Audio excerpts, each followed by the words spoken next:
नमस्कार, सगरमाथा प्राइम समाचारमा स्वागत छ। म अपेक्षा ढुङ्गाना। सगरमाथा प्राइम समाचार सुरु गरौं अहिलेसम्मका मुख्य समाचारबाट। काठमाडौँ उपत्यकामा स्मार्ट लकडाउन लागू। अत्यावश्यक अवस्थामा बाहेक घर बाहिर ननिस्कन र स्वास्थ्य मापदण्ड पालना गर्न सरकारको आग्रह।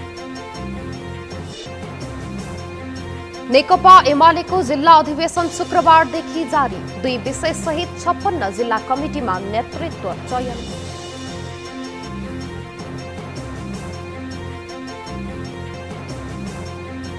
धनगढी विमानस्थल क्षेत्रीय विमानस्थलमा रूपान्तरित हुँदै स्तरोन्नतिका लागि बजेट विनियोजन। सुदूरपश्चिमवासी उत्साहित।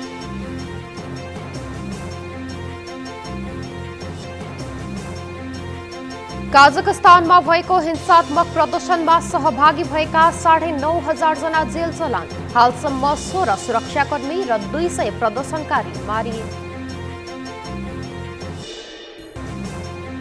र टाइगर कप महिला तथा पुरुष भलिबल प्रतियोगितामा आज 4 खेल सम्पन्न। महिलातर्फ एपीएफ र पुलिस तथा पुरुषतर्फ हेल्प नेपाल र पुलिसको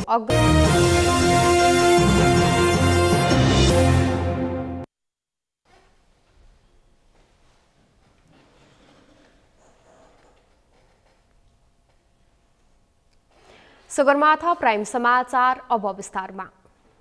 काठमाडौँ उपत्यकामा कोरोना संक्रमण बढेसँगै स्थानीय प्रशासनले गै रातिदेखि स्मार्ट लकडाउन लागू गरेको छ।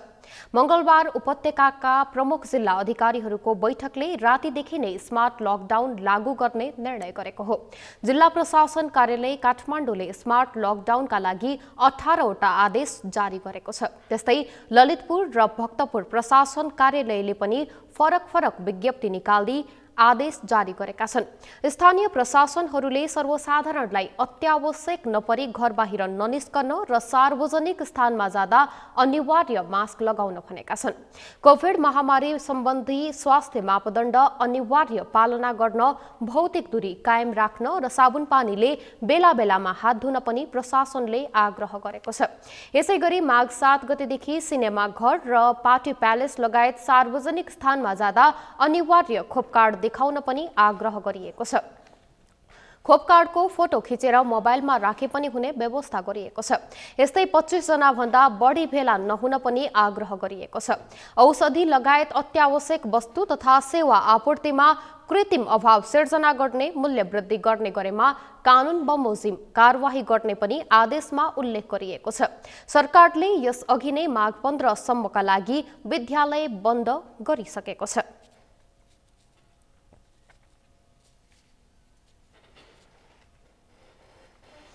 नेकपा एमालेको केन्द्रीय महाधिवेशन सम्पन्न भएको 1.5 महिना बितिसक्यो, तर जिल्ला अधिवेशन भने गत शुक्रबारदेखि जारी छ। जारी अधिवेशनबाट विभिन्न जिल्लाको नेतृत्व चयन गर्ने क्रम जारी छ।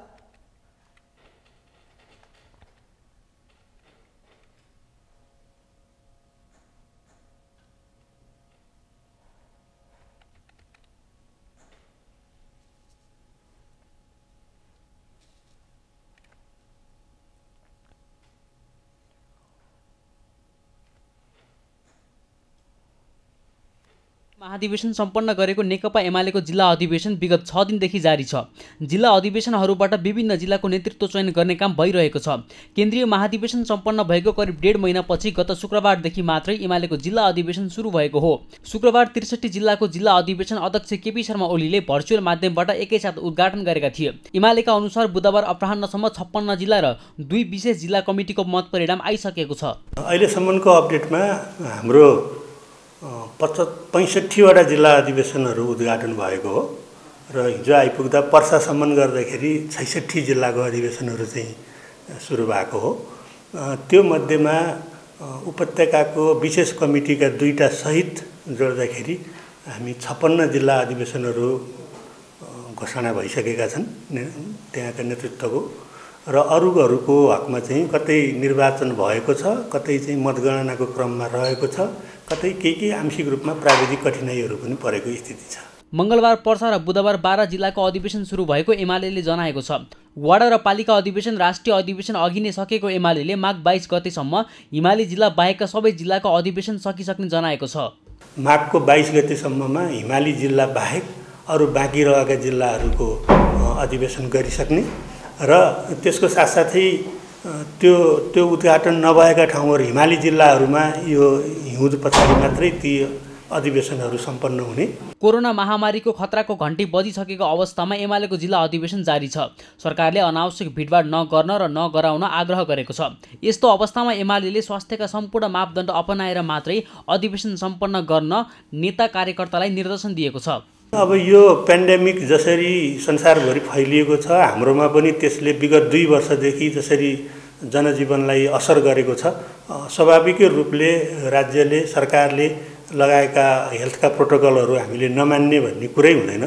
जनताको जीवनभन्दा ठुलो कुरो केही पनि छैन। त्यसकारण हामी हेल्थ प्रोटोकललाई मेन्टेन गरेर मात्रै कार्यक्रमहरू अगाडि बढाउने निर्देश भएको छ। हामी त्यही बमोजिम गर्छौँ। जिल्ला अधिवेशन सम्पन्न हुनसाथ एमाले प्रदेश अधिवेशन गर्ने कार्यतालिका सार्वजनिक गरिसकेको छ। यसअघि माघ 8 गते सातै प्रदेशमा एकैसाथ अधिवेशन गर्ने एमाले कार्यतालिका सार्वजनिक गरिसकेको थियो।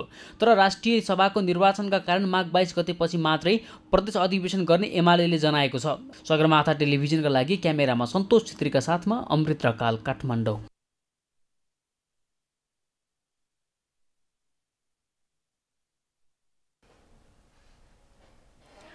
निर्माणाधीन काठमाडौँ तराई मधेस द्रुतमार्ग निर्माणका लागि बजेट अभाव भएको छ, जसका कारण आयोजनाले चालु आर्थिक वर्षभित्रै बजेट थप्न आग्रह गरेको छ। तर भौतिक पूर्वाधार तथा यातायात मन्त्रालयले रकमान्तर गरेर बजेट दिन सक्ने अवस्था नरहेको बताएको छ। त्यसो भए काठमाडौँ तराई मधेस द्रुतमार्ग निर्माण आयोजना बजेट अभावका कारण अलपत्र पर्ने त होइन? एक रिपोर्ट। काठमाडौँ तराई मधेस द्रुतमार्ग आयोजनाले चालु आर्थिक वर्षका लागि थप 9 अर्ब बजेटको व्यवस्था गर्न भौतिक पूर्वाधार तथा यातायात मन्त्रालयलाई प्रस्ताव गरेको छ। तर भौतिक पूर्वाधार तथा यातायात मन्त्रालयका सहसचिव अर्जुन थापाले रकमान्तर गरेर सो आयोजनाका लागि थप बजेटको व्यवस्था गर्न नसकिने बताए। संघीय संसद राष्ट्रिय सभा अन्तर्गतको प्रत्यायोजित व्यवस्थापन तथा सरकारी आश्वासन समितिको बुधबार सिंहदरबारमा बसेको बैठकमा सहसचिव थापाले रकमान्तर गरेर यो आयोजनाका लागि थप बजेटको व्यवस्था गर्न सकिने अवस्था नरहेको बताएका हुन्। सहसचिव थापाले अर्थ मन्त्रालयसँग कुरा गरेर बजेटको अभाव भने हुन नदिने बताए। त्यसमा करिब 22 देखि 25 अरब रुपियाँ त त्यो स्रोतै छैन। जुन हामीले जुन 140 अरबको जुन बजेट छ त्यसमा चाहिँ 20-22 अरबको त स्रोतै छैन। दात्री निकाय कुनै जाइकाको भनिया छ, कुनै चीन सरकारको पैसा भनिया छ, त्यो पैसा स्रोतै छैन। त्यो चाहिँ किनभने त्यो दात्री निकायसित एग्रिमेन्टै भएको छैन। एग्रिमेन्टै नभएको पैसा पनि त्यहाँ राखिया छ, त्यो देखिया छ। अनि त्यसपछि त्यसबाट हुँदैन। रक्षा मन्त्रालयका निमित्त सचिव डाक्टर बाबुराम अधिकारीले काठमाडौँ तराई मधेस द्रुतमार्ग आयोजनाका लागि आवश्यक बजेटको व्यवस्था तत्काल गर्न भौतिक पूर्वाधार तथा यातायात मन्त्रालयसँग आग्रह गरेका थिए। उनले नेपाली सेनालाई बजेटकै अभाव भए आयोजना समयमै सम्पन्न गर्न नसकिने अवस्था आउनेतर्फ पनि सचेत गराए। अहिलेसम्म हामीले यो फास्ट ट्र्याकमा खर्च गरेको रकम भनेको अहिलेसम्म 25-26 अरब खर्च गरिसक्यौँ। अरू 9 अरब जोड्यो भने 32-33 अरब हो। तर इट्स ए ह्युज प्रोजेक्ट, 175 अरबको प्रोजेक्ट हो। यो त आउने दिनमा हामीले कसरी फाइनेन्स गर्छौँ यो प्रोजेक्टलाई? साँच्चै हाम्रो यो सरकारी रेगुलर विनियोजनले भ्याउँछ कि हामीले अरू एडिसनल स्रोत खोज्नुपर्छ भन्ने पनि एउटा चुनौतीपूर्ण अवस्था छ। त्यसमा चाहिँ अब भौतिक पूर्वाधार मन्त्रालय, अर्थ मन्त्रालय, योजना आयोग र रक्षा मन्त्रालय समेत मिलेर सेनालाई त आवश्यक पर्ने स्रोत त हामीले टाइममा एस्योर गर्नु पर्यो, उपलब्ध गराउनु पर्यो आयोजनालाई। त्यो हिसाबमा चाहिँ हामीले अलिकति थप काम गर्नुपर्ने चाहिँ देखेको छु मैले। अर्थ मन्त्रालयले भने सो आयोजनाका लागि बजेटको अभाव हुन नदिने प्रतिबद्धता जनाएको छ। मन्त्रालयका सहसचिव रितेश कुमार साक्यले आयोजना अघि बढाउनका लागि नेपाली सेनालाई बजेटको अभाव हुन नदिने बताएका हुन्। उनले त्यसका लागि भौतिक पूर्वाधार तथा यातायात मन्त्रालयसँग छलफल भइरहेको पनि बताए। सहसचिव साक्यले अर्थ मन्त्रालयमा क्रियाकलापमा आधारित बजेटको व्यवस्था गरिएकाले अतिरिक्त बजेटको व्यवस्था गर्न कठिन हुने पनि समितिलाई जानकारी दिए। फास्ट ट्र्याकको लागि नेपाली सेनालाई बजेट व्यवस्थापन भौतिक योजना मन्त्रालय पूर्वाधार मन्त्रालय अन्तर्गतबाट आएको अवस्था हो र यसको लागि तोकिएको बजेट जुन थियो त्यो अर्थ मन्त्रालयबाट विनियोजित भइसकेको छ र अहिले केही बजेट चाहिँ थप माग भएको छ। करिब 9-10 अरबको बजेट थप माग भएको छ।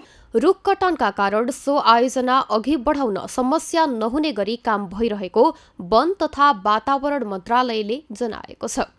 मन्त्रालयका निमित्त सचिव शिवकुमार वाग्लेले वन ऐनका कारण केही ढिला भए पनि सो आयोजना अघि बढाउनका लागि वन कटानको समस्या हुन नदिने बताए। प्रक्रिया पनि नेपाली सेनासँग सम्झौता भएर यो अहिले कार्यान्वयनमा गइसकेको अवस्था छ। अहिलेको अवस्थामा सायद मलाई लाग्छ नेपाली सेनाको दुईटै भएर यो वन विभागबाट सम्झौता भएर रुख कटानको चरणमा पुगेको छ। रुख कटान गर्न जाँदाखेरि रुख छपान र कटानको आफ्नै प्रक्रिया हुन्छ। सुरुमा डोजरले नै रुख उखेलेर फालिदिएको अवस्थामा त्यसलाई चाहिँ फेरि चाहिँ त्यसलाई नापी गरेर चाहिँ पाइलिङ गरेर लिएर आउनलाई हामीलाई अलिकति गाह्रो पनि भएको थियो। त्यसकारणले गर्दाखेरि यो रुख कटानको समस्या चाहिँ होइन। उद्योग सचिव अर्जुन पोखरेलले सो आयोजनाका लागि आवश्यक क्रसर उद्योगको अभाव हुन नदिने बताए। उनले त्यसका लागि द्रुत गतिमा काम अघि बढाउन आवश्यक कानून संशोधनको प्रक्रियालाई अघि बढाइएको बताए। के कति हुनसक्छ वातावरणीय पक्षलाई स्थानीय जनजीवनलाई समेत असर नपर्ने गरी उद्योग सञ्चालन कसरी गर्न सकिन्छ भन्ने हिसाबले व्यापक रूपमा छलफल गरेर उद्योग मन्त्रालयले आफ्नो धारणा र त्यो मापदण्डमा गर्नुपर्ने संशोधनहरूलाई सबै समेटेर सङ्घीय मामिला मन्त्रालयमा पठाएको छ। सङ्घीय मामिला मन्त्रालय र अरू स्टेक होल्डरसँग पनि त्यसको राय लिएर त्यो मापदण्ड अन्तिम चरणमा पुर्याएको अवस्था छ। यता आयोजना प्रमुख विकास पोखरेलले सो आयोजनाका लागि चालु आर्थिक वर्षभित्र 9 अर्ब बजेट थप गर्नुपर्ने अवस्था रहेको समितिलाई जानकारी गराए। उनले सो आयोजनाका लागि हालसम्म 25-26 अर्ब बजेट खर्च भइसकेको जानकारी दिए। त्यसले चाहिँ हामीले के हिसाबले हामीले वर्कआउट गर्यौँ भनेदेखि अहिले निस्किरहेको टेन्डरहरूको चाहिँ फुल इस्टिमेट कस्टमा को हिसाबले हामीले गर्यौँ। किनभनेदेखि अब हामीले अहिले टेन्डर नखोलेसम्म त कति घट्या थाहा हुँदैन। त्यो कस्टको आधारमा चाहिँ हामीले एग्रिमेन्ट गरेपछि मोबिलाइजेसन 10% दिन्छौँ। त्यो मोबिलाइजेसनको पैसा छुट्यायौँ हामीले। जस्तै 1 र 2 नम्बर टनलको काम सुरु भएपछि 6 महिनामा कति काम हुन्छ, 3, 4, 5 को एग्रिमेन्ट गरेपछि मोबिलाइजेसन कति जान्छ र 6, 7, 8 को हामीले अहिले टेन्डर निकालेर जेठमा एग्रिमेन्ट गरेपछि मोबिलाइजेसन कति जान्छ भन्ने चाहिँ त्यो प्रेडिक्सनको आधारमा चाहिँ हामीले अहिले 9 अरब चाहन्छौँ थप भनेर मागेको छौँ। आर्थिक वर्ष 2080-81 भित्र सम्पन्न गरिसक्ने लक्ष्य लिएको काठमाडौँ तराई मधेस द्रुतमार्ग आयोजनाको लागत करिब 1 खर्ब 75 अर्ब रहेको छ। त्यसका लागि सरकारले बजेटको सुनिश्चितता गर्नुपर्ने आयोजनाको माग छ। राष्ट्रिय प्रजातन्त्र पार्टीका अध्यक्ष राजेन्द्र लिङदेनले पार्टी सदस्यहरू मनोनयनमा कुनै पक्षपात नगरेको दावी गर्नुभएको छ।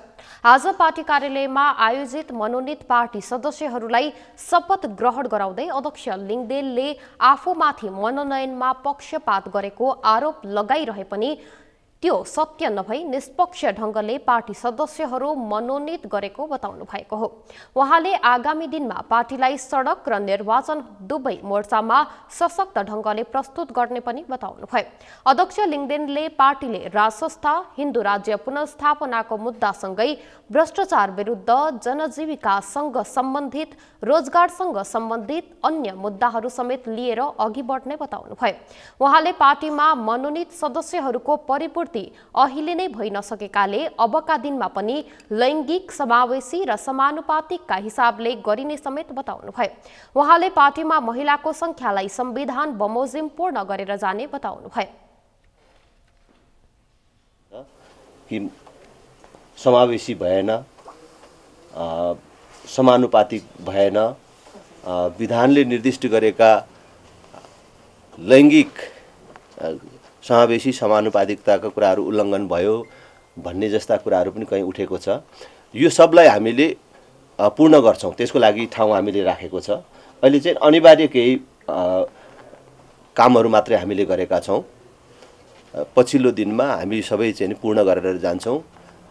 महिलाको सङ्ख्यालाई हामीले पुरा गरेनौँ अथवा यो समावेशी समानुपातिक जुन संविधान बमोजिमकै व्यवस्था छ त्यसलाई पुरा गरेनौँ भने त निर्वाचन आयोगले नै यो सूचीलाई स्वीकार्दैन। त्यसकारण त्यसलाई उल्लङ्घन गरेर जाने छुट र सुविधा हामीलाई छँदै छैन। त्यसकारणले कसैलाई भ्रम नपरोस् भन्ने पनि चाहिँ म यही समयमा चाहिँ अनुरोध गर्न चाहन्छु। अध्यक्ष लिङ्गदेनले राज संस्था र हिन्दू राज्य अहिले जनताको बीचमा लोकप्रिय मुद्दा बनेकाले अबका दिनमा यसलाई आफ्नो मूल मुद्दाको रूपमा लिएको भए पनि जनताले पत्याउने ढङ्गको रणनीति नहुँदा विगतका कमी कमजोरीलाई सच्याउँदै अघि बढ्ने बताउनुभयो। कर्णाली प्रदेश सभा बैठकमा आज 5वटा अध्यादेश टेबल भएका छन्।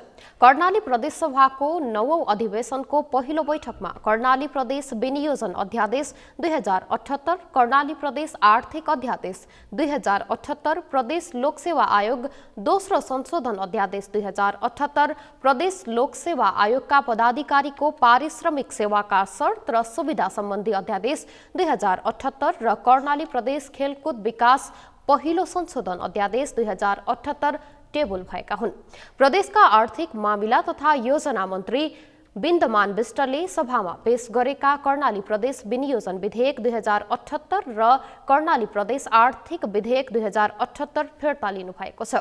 सभाको 9औं अधिवेशनको पहिलो बैठकमा शुभकामना दिँदै नेकपा एमाले कर्णाली प्रदेश संसदीय दलका नेता यामलाल कडेलले प्रदेश सरकारले अपेक्षा गरे अनुरूपका विकास निर्माणका कामलाई तीव्रता दिन नसक्दा नागरिकमा नैराश्यता बढेकाले अहिलेको सरकारले विगत जस्तो व्यवहार नगरी वास्तविक रूपमा कर्णालीको विकास गर्न अगाडि बढेमा एमालेको सहयोग गर्न तयार रहेको बताउनुभयो। उहाँले पूर्वाधार विकासका रकम कटौती गरेर कार्यकर्ता पाल्ने र घर आँगन बनाउने कार्यमा खर्च नगर्न प्रदेश सरकारलाई सुझाव समेत दिनुभयो।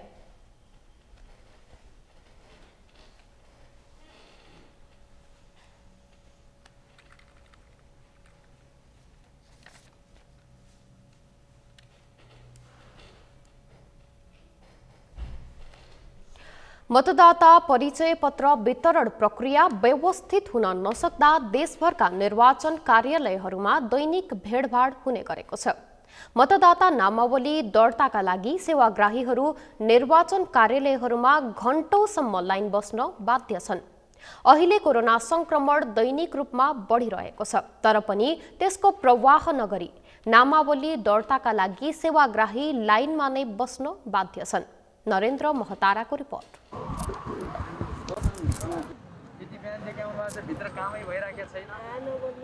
जिल्ला निर्वाचन कार्यालय काठमाडौँ परिसरमा बुधबार देखिएको दृश्य हो। यो दृश्य त एक प्रतिनिधिमूलक उदाहरण मात्रै हो। देशभरका निर्वाचन कार्यालयहरूमा दैनिक यस्तै भिडभाड हुने गर्छ। नेपालमा कोरोना संक्रमण दर निरन्तर बढिरहेको छ। यो तथ्य सबैलाई थाहा छ। यति मात्रै होइन, सरकारले सार्वजनिक ठाउँमा भेडभाड नगर्नु भनेर आदेश समेत दिएको छ। तर पनि सेवाग्राही मतदाता नामावली दर्ताका लागि जोखिम मोल्न बाध्य छन्।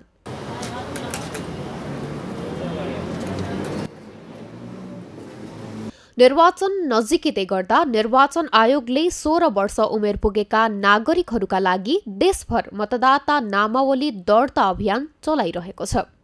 देशभरका सबै जिल्ला निर्वाचन कार्यालय, जिल्ला प्रशासन कार्यालय र इलाका प्रशासन कार्यालयबाट मतदाता नामावली दर्ता गर्ने व्यवस्था मिलाइएको छ। आयोगले पेशागत हिसाबले जिल्ला बाहिर रहेका नागरिकलाई आफू बसेको जिल्लाबाटै मतदाता नामावली दर्ता गर्न मिल्ने व्यवस्था मिलाएको छ। आयोगले जिल्ला बाहिरबाट नामावली संकलन गर्न मिल्ने त भन्यो, तर नामावली संकलन गर्न आउनेहरू आयोगको यो प्रक्रियासँग कतिको सन्तुष्ट छन् त? यो समस्या त सरकारको किन, अब त्यो सरकारको मेन समस्या हो। यसरी झन् कोभिड बढिरहेछ दिन प्रतिदिन होइन, झन् मान्छेहरूको भिडभाड नगर्नु भनेको छ। त्यसैमा यत्रो अब भिडभाड गर्ने जुन किसिमको सरकारले गरायो नि, अब त्यो सरकारकै कमजोर हो। मतदाता अधिकार सुरक्षित गर्न आयोगमा यसरी लाइनमा बस्दा सेवाग्राहीको महत्त्वपूर्ण समय समेत खेर गइरहेको छ। यिनीहरू आयोगले यो प्रक्रियालाई अनलाइन प्रणालीमा रूपान्तरण गरिदिएको भए सहज हुने ठान्छन्। अब यो मतदाता पत्र अब हामीलाई यसरी फिजिकल रूपमा यसरी आएर लाइनमा वेट गर्नुभन्दा पनि हामीले अब अनलाइन सिस्टम गराइदिएको भए हामीलाई सजिलो हुन्थ्यो। अब हामी कलेज पढ्ने विद्यार्थी अब हाम्रो एकदम भ्यालुएबल टाइम त्यसै लस भइरहेको छ होइन। जस यो कार्यक्रम यो हामी यसरी आउनु चाहिँ यो गर्नुभन्दा अनलाइन सिस्टमबाट गरिदिएको भए हामीलाई फाइदाजनक हुन्थ्यो भन्ने लाग्छ मलाई। नामावली दर्ता गर्न सकस भइरहेको, सेवाग्राहीहरूको गुनासो आइरहेको र कोरोना संक्रमण दर उकालो लागिरहेको अवस्थामा यस्तो भिडभाड हुनुलाई निर्वाचन आयोगले कसरी हेरेको छ त? अब कोभिडको कुरा गर्दा यहाँहरूले गृह मन्त्रालयको निर्देशन, जिल्ला प्रशासन कार्यालयलाई गरेको निर्देशन हेर्नुभयो भने पनि जिल्ला प्रशासन कार्यालय गृह मन्त्रालयले के भनेको छ भने जिल्ला तथा स्थानीय तहको वस्तुस्थिति हेरी भनेको कोरोनाको वस्तुस्थिति हेरी आवश्यक कदम चाल्न सक्नेछ भन्ने छ। अब अहिलेलाई फ्ल्याटली 25 जनाभन्दा बढी भेला नहुने भन्ने र प्लस अब अरू के गर्नुपर्छ, डिसिएमसीले जिल्लामा प्रमुख जिल्ला अधिकारीको नेतृत्वमा रहेको डिसिएमसीले गरेको निर्णय बमोजिम हाम्रो मतदाता नामावली प्रभावित हुने हुन्छ। अब त्यहाँ सङ्क्रमण छैन, सपोज मान्नुहोस् न अहिले भर्खर मुस्ताङमा सङ्क्रमण नहोला होइन, अथवा चाहिँ 2-4 जना मात्रै सङ्क्रमणको स्थिति छ भने त्यहाँ मतदाता नामावली सङ्कलन कार्य जारी रहन्छ। मतदान गर्न पाउने नागरिकको नैसर्गिक अधिकार हो। त्यसका लागि मतदाता परिचय पत्र प्रदान गर्नु सरकारको कर्तव्य हो। सरकारले निर्वाचनमा भाग लिन योग्य बालिग मताधिकारलाई सहज रूपमा मतदाता परिचय पत्र वितरण गर्न सक्नुपर्छ। प्रतिकूल अवस्थामा नागरिकलाई शास्ति दिनु हुँदैन। सगरमाथा टेलिभिजनका लागि क्यामेरामा केशव तिमल सिन्हाका साथमा नरेन्द्र महताराको रिपोर्ट।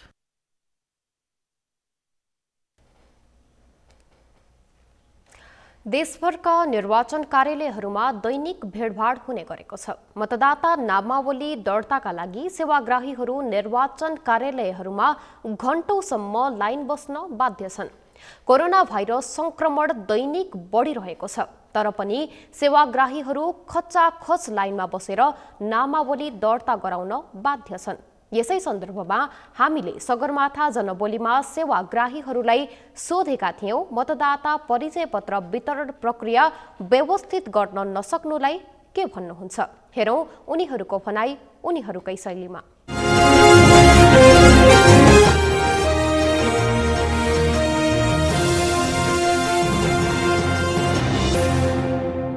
यो समस्या त सरकारको किन, अब त्यो सरकारको हो मेन समस्या। यसरी झन् कोभिड बढिरहेछ दिन प्रतिदिन होइन, झन् मान्छेहरूको भिडभाड नगर्नु भनेको छ।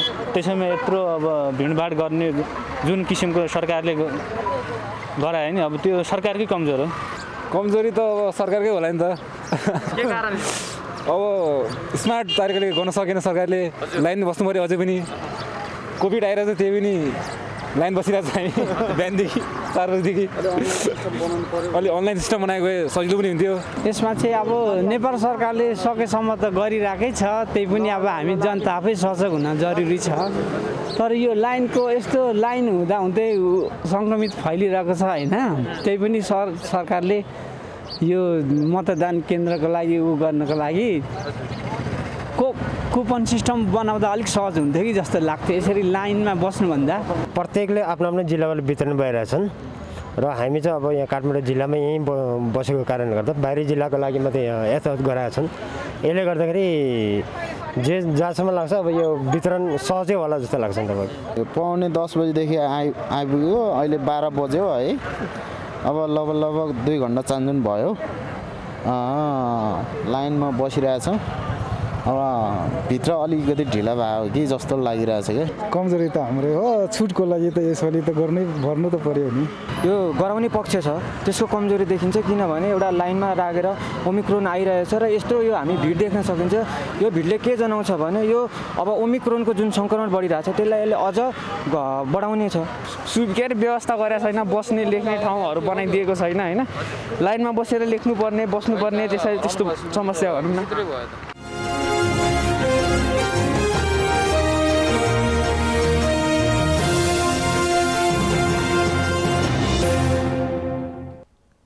समाचारमा पालो भएको छ विश्रामको। विश्रामपछि धनगढी विमानस्थल क्षेत्रीय विमानस्थलमा रूपान्तरित हुँदै स्तर उन्नतिका लागि बजेट विनियोजन, सुदूरपश्चिमवासी उत्साहित।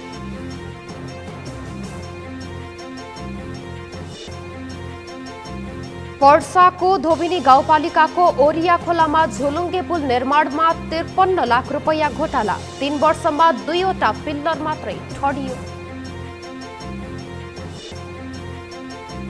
र काजाखस्तानमा भएको हिंसात्मक प्रदर्शनमा सहभागी भएका 9,500 जना जेल चलान। हालसम्म 16 सुरक्षाकर्मी र 200 प्रदर्शनकारी मारिए।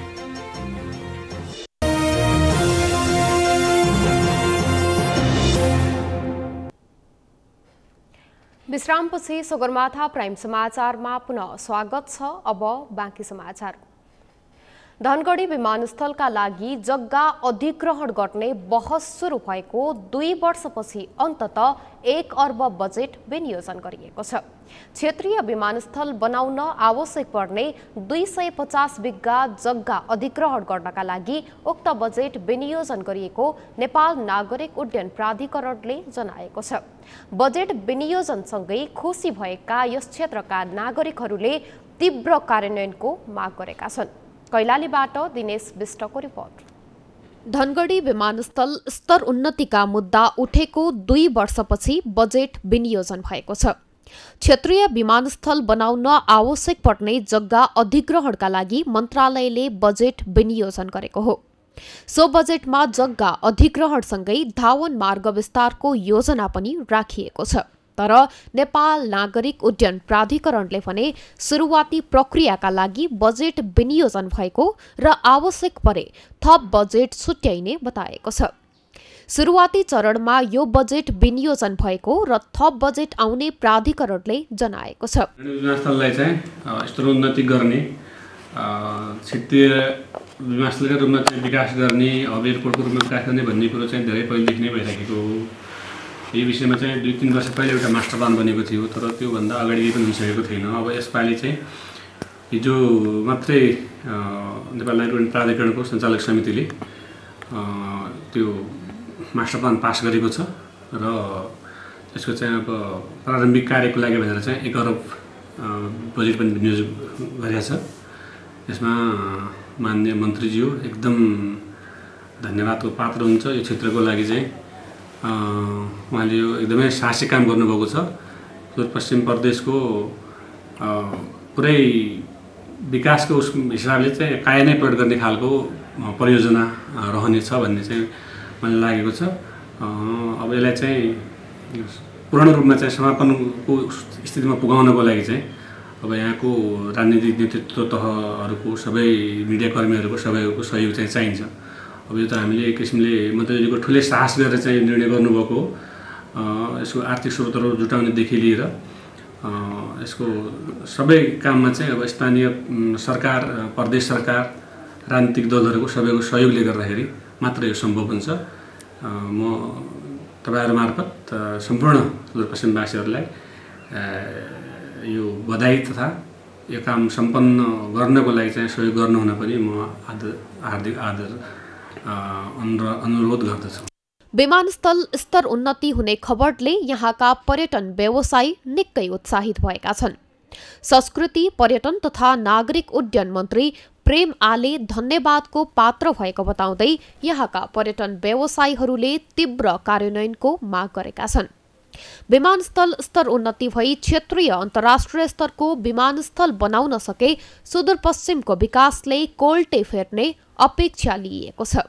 केसमा होइन कि समग्र एयरपोर्टहरूको केसमा अरू यो एयरलाइन्सको चाहिँ स्तर उन्नतिको केसमादेखि लिएर अहिले एउटा ध्वजवाहक जहाजलाई मैले एउटा राम्रो किसिमको चाहिँ इमेज बनाउँछु भन्ने किसिमले लागिरहनु भएको छ। यस्तो काम गर्ने साथीहरूलाई हामीले सहयोग पनि गर्नुपर्छ। म स्पेसली उहाँलाई धन्यवाद पनि दिन चाहन्छु। तर यो कस्तो छ भने अब 1 अर्ब रुपियाँ उहाँले छुट्यायो भन्दैमा यहाँ सबै कुरा भइहाल्नेवाला छैन। यसको प्रारम्भिक प्रक्रियाहरू धेरै लामो हुन्छन्। अब त्यो क्यानले एउटा त्यसको 1.5 करोड रुपियाँ हामीले पनि सुरुमा चन्दा उठाएर पठाएको हौँ। त्यसबाट एउटा यो मोडलसम्म हामी गयौँ। 1 अर्ब रुपियाँ चाहिँ क्यानले अहिले यो टोकन मनीको रूपमा राखेको हो। अब यसलाई क्याबिनेटमा लगेर नेपाल सरकारले आफ्नो स्वामित्व लिएर 3-4 अर्ब रुपियाँ जति चाहिँ कमसेकम मेरो भनाइदेखि पनि 1 अर्ब रुपियाँ चाहिँ क्यानले छुट्यायो। 1 अर्ब रुपियाँ यहाँको प्रदेश सरकारले पनि छुट्याउनु पर्यो।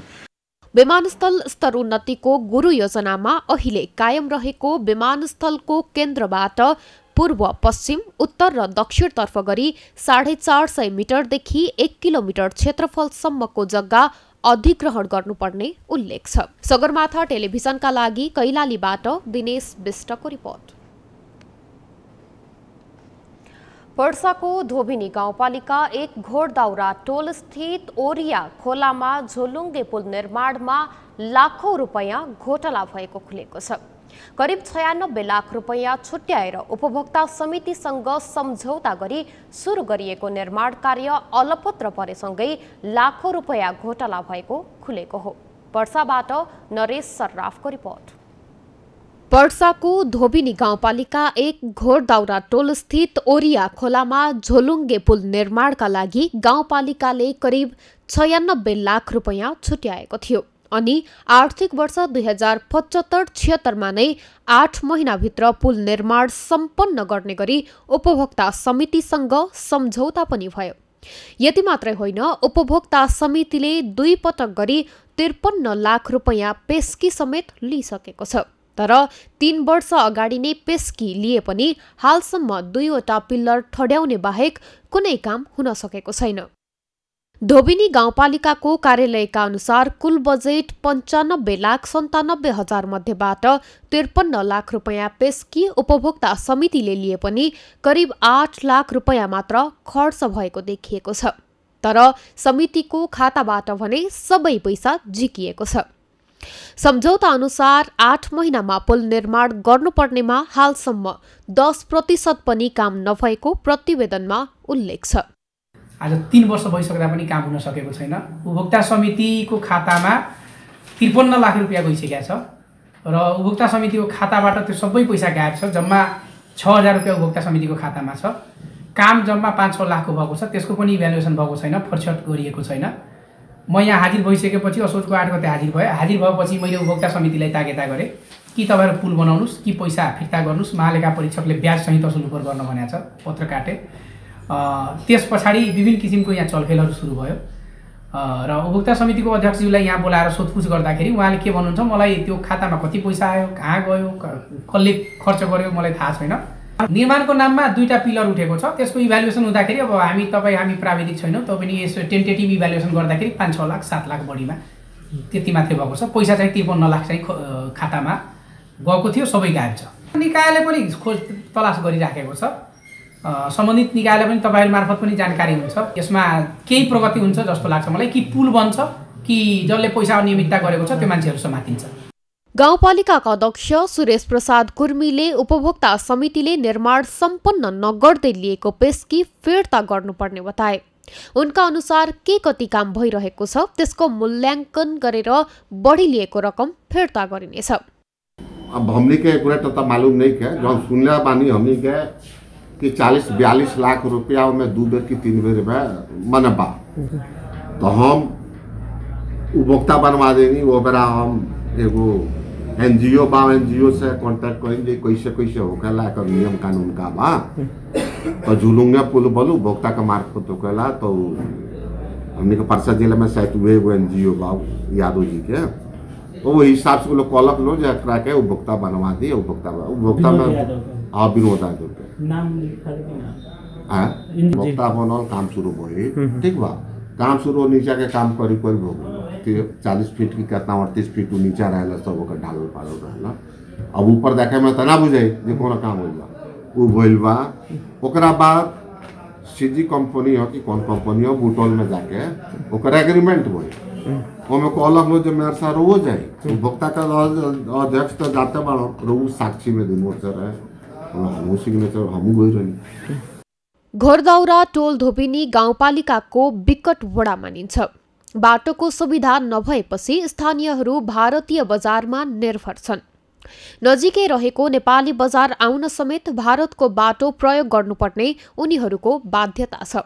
यस्तो स्थानमा पुल समेत घोटाला हुँदा स्थानीय आक्रोशित छन्। भीखमपुर पिपराचा घोरदारा सवारी केहू के जाए को होता है इंडिया, तो मतलब नदी नाला में पानी बाटे बाढ़ आवता, बाढ़ में कोई नहीं के हेल्प आओ। आई 2 गो पाया में 53 लाख रुपया केतना खर्च हो गई बा।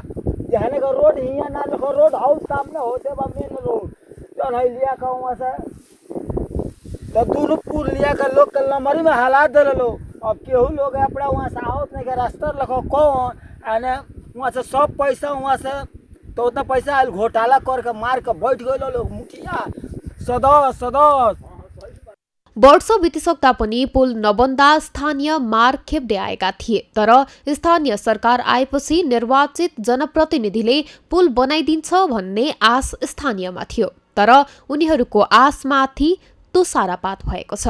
सगरमाथा टेलिभिजनका लागि पर्साबाट नरेश सर्राफको रिपोर्ट। षड्यन्त्रपूर्वक सत्य तथ्य कुरालाई तोडमोड गरी आफ्नो चरित्र हत्या गर्ने कार्य भएको भन्दै वास्तविकता बाहिर ल्याउन इन्जिना कार्कीले आग्रह गरेकी छिन्। सञ्चारकर्मी समेत रहेकी इन्जिला कार्कीले आफूलाई ज्ञानेन्द्र शर्मा र उनका दाजु केदारनाथ शर्माले षड्यन्त्रपूर्वक चरित्र हत्या गरेको बताएकी हुन्। आज काठमाडौँमा पत्रकार सम्मेलन गरी शर्मा दाजुभाइले सकिसकेको लेनदेनको विषयलाई लिएर आफ्नो धन्दा लुकाउन आफ्नो चरित्र हत्या गरेको बताएकी हुन्। मैले मेरो पैसा पाइसकेको छु, मैले बैंक मार्फत पाएको छु, जुन पैसा उहाँले मलाई हातमा दिनुभएको छ त्यो पैसा पनि मैले स्वीकारेको छु र हो उहाँले मलाई पैसा सबै दिइसक्नु भएको छ। तर उहाँले मलाई जुन पैसा दिइसकेपछि उहाँ र मेरो लेनदेनको कारोबारलाई उहाँले जुन ब्ल्याकमेलिङ भनेर बङ्गाउनु भयो, उहाँले मेरो चरित्र हत्या गर्नुभयो, उहाँले अरू माध्यम मार्फत पनि मलाई अरू कुरा पनि भन्नुभएको छ जुन कुरा म यहाँ कसरी भनौँ, म एउटा नारी उहाँसँग घुम्न जानुपर्ने यस्ता यस्ता प्रलोभनहरू मलाई दिनुपर्छ। उहाँ कस्टडीभित्र आएर तपाईँ 2 दिन 3 दिन मसँग घुम्न जानुपर्ने जाहेर फिर्ता लिन्छु भन्नुहुन्छ। यसअघि शिखरदेव बहुद्देश्य सहकारीलाई ठगी गरेको आरोपमा कार्कीलाई प्रहरीले पक्राउ गरेको थियो।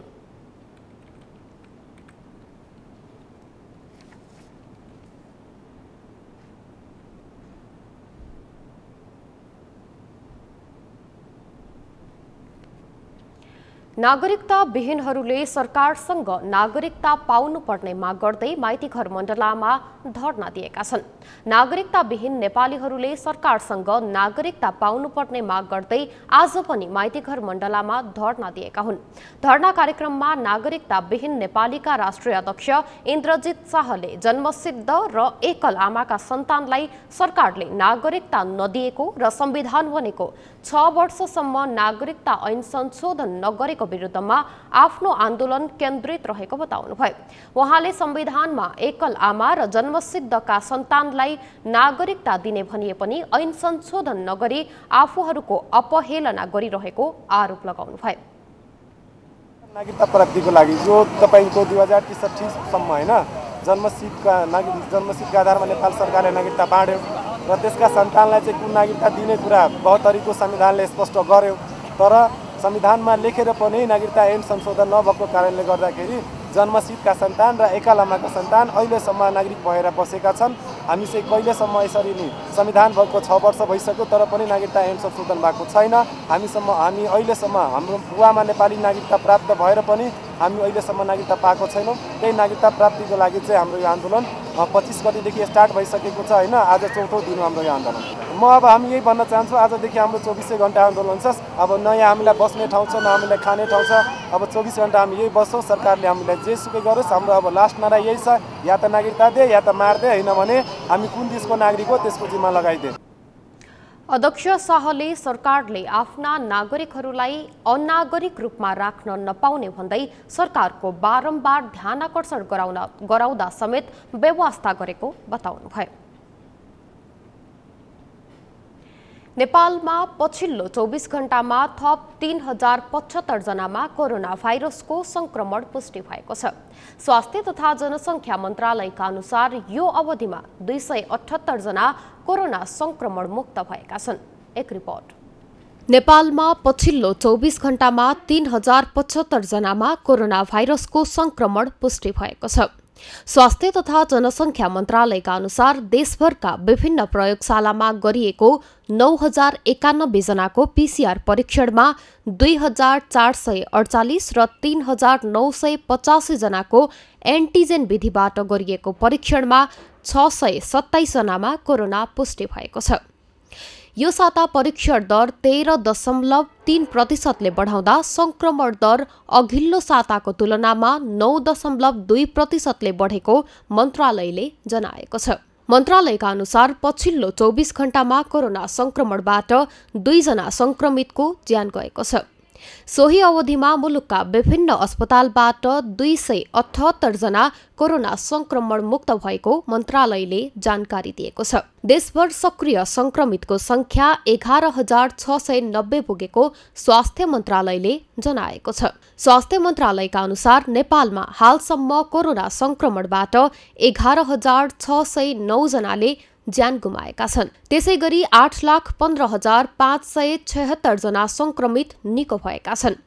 पछिल्लो 24 घण्टामा काठमाडौँ उपत्यकामा 1,498 जना संक्रमित थपिएका छन्, जसमध्ये काठमाडौँमा 1,128, भक्तपुरमा 134 र ललितपुरमा 236 जना संक्रमित थपिएका छन्। केही दिन यता कोरोना संक्रमणको जोखिम बढेको भन्दै सरकारले विभिन्न प्रतिबन्धात्मक आदेशहरू जारी गरेको छ। यसैबीच काठमाडौँ उपत्यकामा हुने भिडभाडलाई लक्षित गरी उपत्यकाका 3 जिल्लाका प्रमुख जिल्ला अधिकारीले 18 बुँदे आदेश जारी गरेका छन्।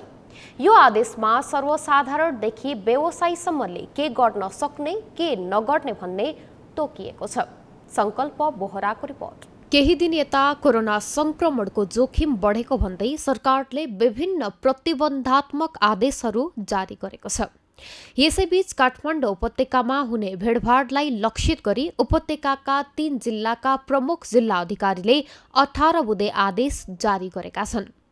यो आदेशमा सर्वसाधारणदेखि व्यवसायीसम्मले के गर्न सक्ने के गर्न नसक्ने भन्ने तोकिएको छ। यो आदेशमा भएका कतिपय व्यवस्थाले जनमानसमा भ्रम पैदा गरेको छ, तर काठमाडौँ प्रशासनले भने कोरोना भाइरसको संक्रमण दर गुणात्मक रूपले बढ्दै गएको अवस्थामा विभिन्न प्रतिबन्धात्मक आदेशहरू जारी गरेको बताएको छ।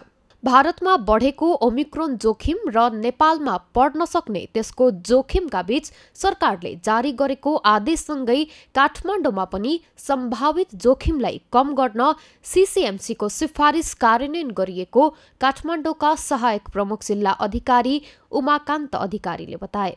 कोभिडको संक्रमणको स्प्रेड चाहिँ बढी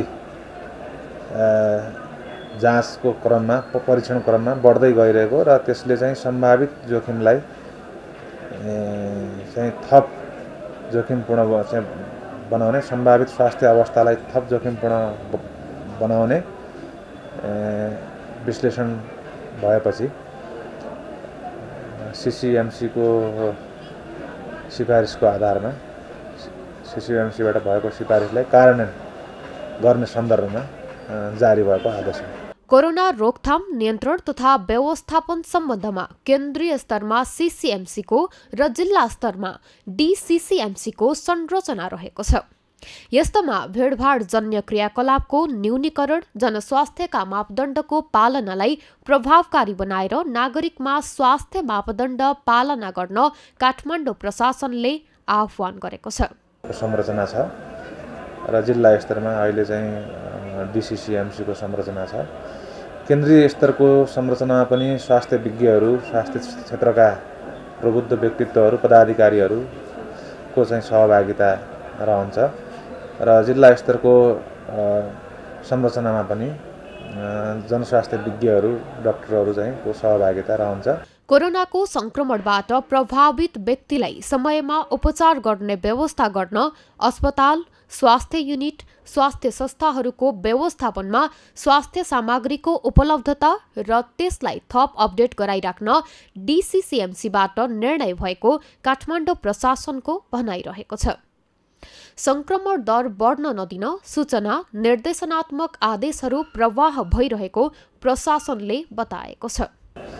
अहिले जुन कोभिडको चाहिँ संक्रमण दर बढ्दै गएपछि अक्सिजन सिलिन्डरहरू, बेडहरू लगायतका चाहिँ स्वास्थ्य सामग्रीहरूको उपलब्धता, त्यसको भण्डारण र त्यसलाई थप अपडेट गराइराख्नको लागि हाम्रो हिजो मात्रै DCCMCबाट त्यो निर्णय पनि भएको छ।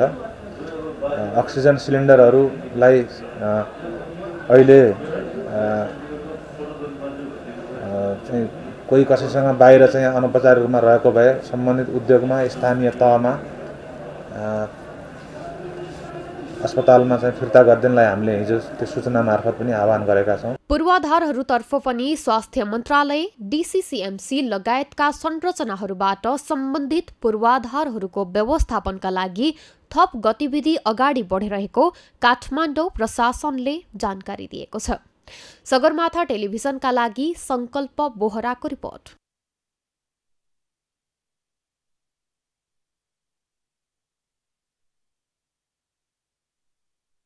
भएको छ विश्रामको विश्रामपछि। काजाकिस्तानमा भएको हिंसात्मक प्रदर्शनमा सहभागी भएका 9,500 जना जेल चलान। हालसम्म 16 सुरक्षाकर्मी र 200 प्रदर्शनकारी मारिए। र टाइगर कप महिला तथा पुरुष भलिबल प्रतियोगितामा आज 4 खेल सम्पन्न। महिलातर्फ APF र पुलिस तथा पुरुषतर्फ हेल्थ नेपाल र पुलिसको अग्रता।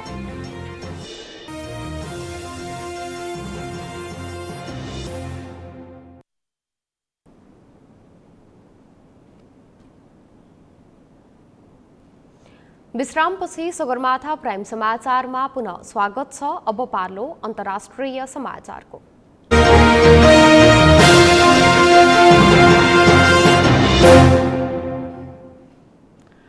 काजाकिस्तानमा अशान्ति बढिरहेका बेला सरकारले 9,500लाई पक्राउ गरी कारागार चलान गरेको छ। इन्धनमा मूल्य वृद्धिपछि गत साता भएको प्रदर्शनका क्रममा सुरक्षाकर्मीले उनीहरूलाई पक्राउ गरी थुनामा राखेको हो। राष्ट्रपति कस्याम जोमार्ट टोकायेभले सरकार विरुद्धको हिंसात्मक प्रदर्शनलाई को प्रयास बताउँदै आएका छन्। राष्ट्रपतिले संसदलाई सम्बोधन गर्दै नयाँ प्रधानमन्त्री चुन्ने तयारी भइरहेको बताएका छन्। प्रदर्शनमा अन्य क्षेत्रीय देशहरू, अफगानिस्तान, मध्यपूर्वबाट आएका मुस्लिम अतिवादीले प्रदर्शनमा सुरक्षाकर्मीमाथि हमला भएको बताएका छन्। प्रदर्शनकारी र प्रहरी बीचको झडपमा 16 सुरक्षाकर्मी र 200 प्रदर्शनकारी मारिएका थिए।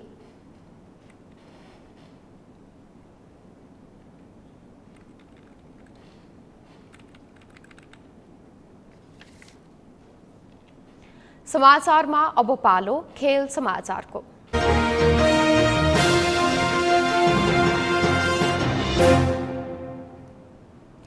APF क्लबले दोस्रो संस्करणको टाइगर कप महिला तथा पुरुष भलिबल प्रतियोगिताको महिलातर्फ दोस्रो जित निकालेको छ। पोखरा रङ्गशाला स्थित भलिबल ट्रेनिङ सेन्टरमा आज न्यू डायमन्डलाई 3-2 को सेटमा हराउँदै APFले दोस्रो जित निकालेको हो। यो जितसँगै APFले 3 खेलमा 5 अङ्क जोडेको छ। न्यू डायमन्डको यो पहिलो हार हो। न्यू डायमन्डले 3 खेलमा 7 अङ्क जोडेको छ। न्यू डायमन्ड शीर्ष स्थानमा रहेको छ। त्यसैगरी आजै भएको पहिलो खेलमा साबिक विजेता नेपाल पुलिस क्लबले जित निकालेको छ। आयोजक टाइगर ग्रुपलाई 3-0 को सोझो सेटमा हराएर पुलिसले पहिलो जित निकालेको हो। पुलिस पहिलो खेलमा APFसँग पराजित भएको थियो। यता टाइगरको पनि यो लगातार दोस्रो हार हो। त्यस्तै आजै सम्पन्न पुरुषतर्फको पहिलो खेलमा हेल्प नेपालले पहिलो जित निकालेको छ। त्रिभुवन आर्मी क्लबलाई 3-0 को सोझो सेटमा हराएर हेल्प नेपालले पहिलो जित निकालेको हो। त्यस्तै पुरुषतर्फकै दोस्रो खेलमा विभागीय टिम नेपाल पुलिस क्लबले लगातार तेस्रो जित निकालेको छ। APF क्लबलाई 3-1 को सेटमा हराउँदै पुलिसले लगातार तेस्रो जित निकालेको हो।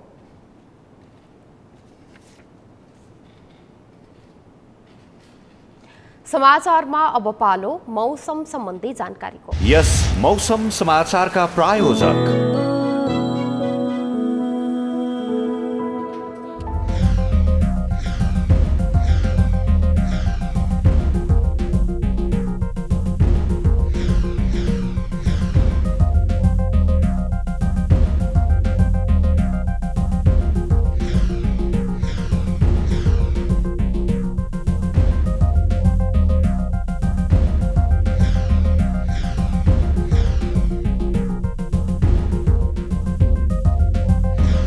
यस मौसम समाचारका प्रायोजक समाचारको अन्त्यमा मुख्य समाचार फेरि एकपटक।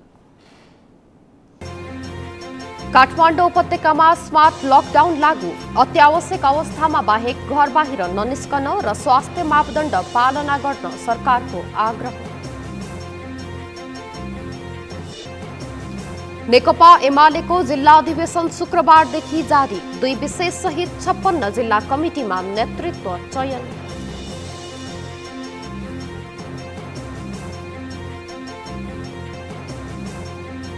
धनगढी विमानस्थल क्षेत्रीय विमानस्थलमा रूपान्तरित हुँदै स्तर उन्नतिका लागि बजेट विनियोजन, सुदूरपश्चिमवासी उत्साहित।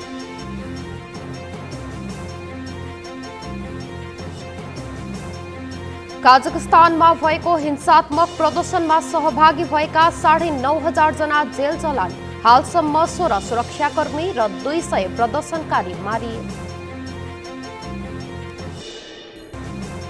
र टाइगर कप महिला तथा पुरुष भलिबल प्रतियोगितामा आज 4 खेल सम्पन्न, महिलातर्फ एपीएफ र पुलिस तथा पुरुषतर्फ हेल्प नेपाल र पुलिसको अग्रता।